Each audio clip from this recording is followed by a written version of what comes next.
Hello there.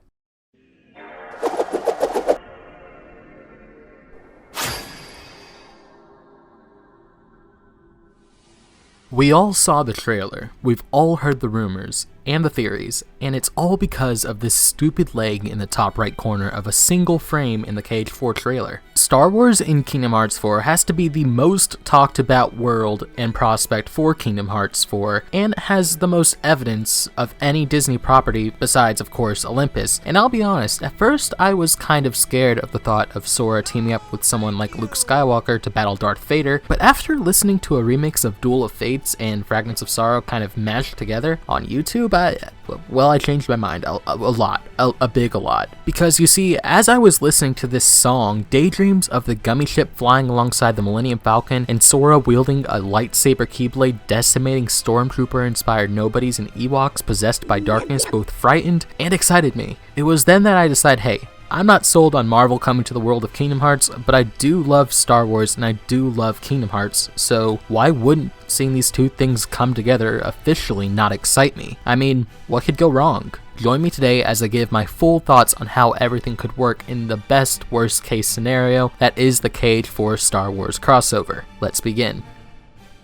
Now, we can all agree the prequels are amazing, and the sequels sucked more than Kirby on a Tuesday night at Waffle House, so the safest bet is to stick to the original trilogy. I know some are tired of Disney milking this era of Star Wars, but I honestly could see it being the most plausible. But that's still 3 movies to cover. Depending on how large the scale of KH4 really is, we could revisit some of the same worlds multiple times and go through the events of all 3 movies in the original trilogy, but I highly doubt that. So, going based on what we can guess from the trailer in this very jungle-like setting and the AT-ST Walker foot we've seen a million times, we can surmise that our adventure in a galaxy far, far away will stick exclusively to the 6th movie, Return of the Jedi. And while yes, I could feasibly see us going and starting at Jabba's palace, I think it would be much more interesting to see Sora join the rebellion as they're trying to lower the deflector shield. Also because I highly doubt Disney wants anything to do with that opening scene because of, you know,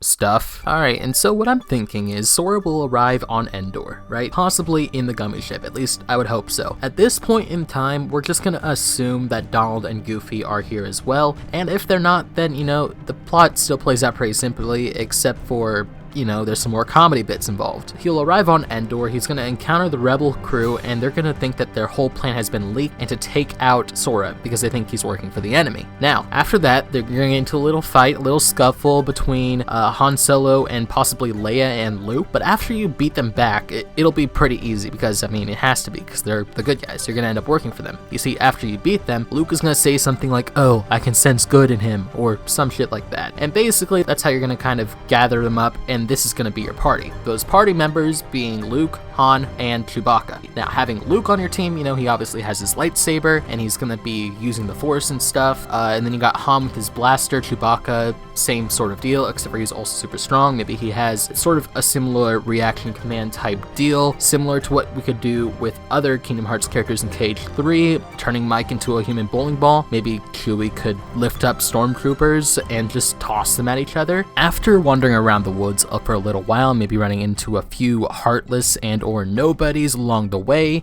we will sort of eventually somehow get split up, whether that's through the land speeders like in the movie or some other crazy method that has the heartless involved, and then eventually Sora and the gang will encounter the Ewoks and be taken back as food. I'm not entirely sure which way it would be, but either way you're going to end up back at the Ewok camp, and that whole thing with them being turned into food is going to play out sort of similarly, except for now I think that it'd be really cool if instead of Luke doing the whole thing with the Force bit, with lifting 3PO up and convincing the Ewoks he's a god, it would be more interesting if Sora got to do it and this was his first time actually using the Force. This would be really, really cool, a really humorous way of integrating him into the story, and from this point on, you could use the Force in combat against the nobodies and or heartless. Afterwards, you know, Luke and Leia, they have their whole little scene, and Luke goes off to confront his father. Now, I know that there is that whole scene where Luke and Darth Vader, aka Anakin, have that little moment together where they're like, there is good in you and all that stuff. I think that that'd be a really good moment for Sora to either regain his memories or at least just kind of have a look back on his moment with Riku during Kingdom Hearts 1. That whole event with him kind of seeing the good in Riku still, even though he was corrupted by Ansem. It'd just be a really nice tie-in, I think. Then going forward, while Luke and Darth Vader fly off in their ship to meet with the Emperor, Sora and the gang would follow along behind him in the gummy ship, and this would introduce the gummy ship segment. Now, I do say this is the gummy ship segment, but this is also assuming that Sora has the gummy ship and is with Donald and Goofy at this point in time. He would be trying to trail along behind Luke and Darth Vader on their ship, but if he doesn't have the gummy ship, he could also just be using a nearby freighter or some other TIE fighter-like ship, and his memories or recollection of piloting the gummy ship would allow him to pilot it sort of similarly to how you do in Kingdom Hearts 3. But during this segment, I think it would be really boring if it was just a trailing mission, so instead of that, I think it'd be really neat if you got to fight some Heartless ships out in space, and this would also make kind of a redeeming factor of the gummy ship segments in past Kingdom Hearts games,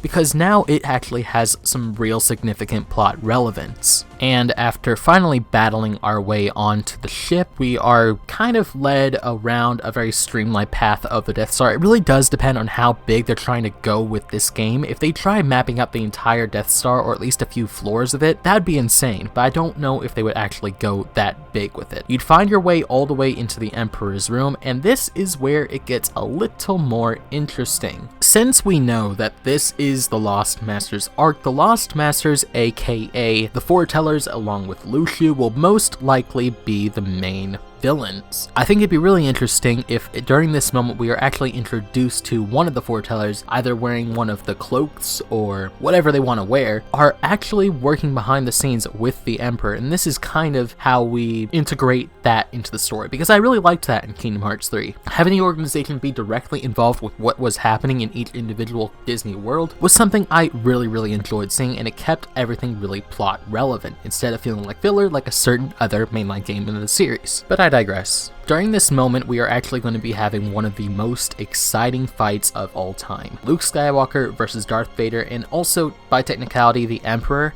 Sora will join in on this fight against Darth Vader to keep him relevant to the story, and also give us one of the sickest looking fights of all time. I'm talking lightsaber keyblade, force action, lightsaber clash reaction commands, because those are making a return. It is 100% confirmed. And then that's pretty much it. I mean, it will play out like the rest of the movie. They celebrate at the end with all the Ewoks, and life goes on. But before I end off this video, I do have a couple more minor notes that I couldn't really feasibly fit into my script that I just thought would be really cool. They could take place at any time, really, but I just really want these things to happen. So here we go. First off, I think it'd be really important for us to break tradition of the Keyblades being received at the end of each world and instead give him it at the start. That way we can run around slaying nobody-themed stormtroopers and Heartless-themed battleships and stuff with a lightsaber Keyblade during the story, and not whenever we make a second visit or some crap like that. Secondly, when it comes to the Force, I do want some moments of Luke teaching Sora how to use the Force, maybe along the way through their forest. It would just make perfect sense for him to get a couple of little training scenes, some classic handstand, lifting rocks type stuff. That would all be really cool and humorous, and if Donald and Goofy are tagging along, I think it'd be cool if they try to do it as well. But I also think that this should, of course, be a world exclusive ability, similar to how you can only really fly in Kingdom Hearts 1 while you're in the world of Neverland. And about that AT-ST that's all but confirmed, I think it would make sense if we could pilot those similarly to how we could pilot the robot mech toys in Toy Box in Kingdom Hearts 3. Just a little idea. And yeah, that's about all I got. If after hearing all this for some reason that doesn't get you excited and wanting Star Wars and Kingdom Hearts, then let me ask you, the viewer, one final question. Are you boring?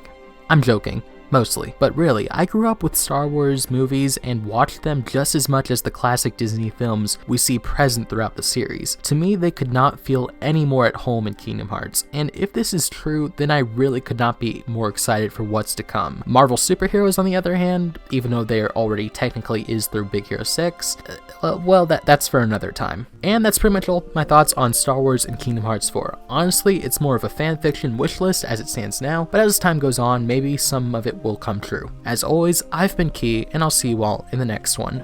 Peace.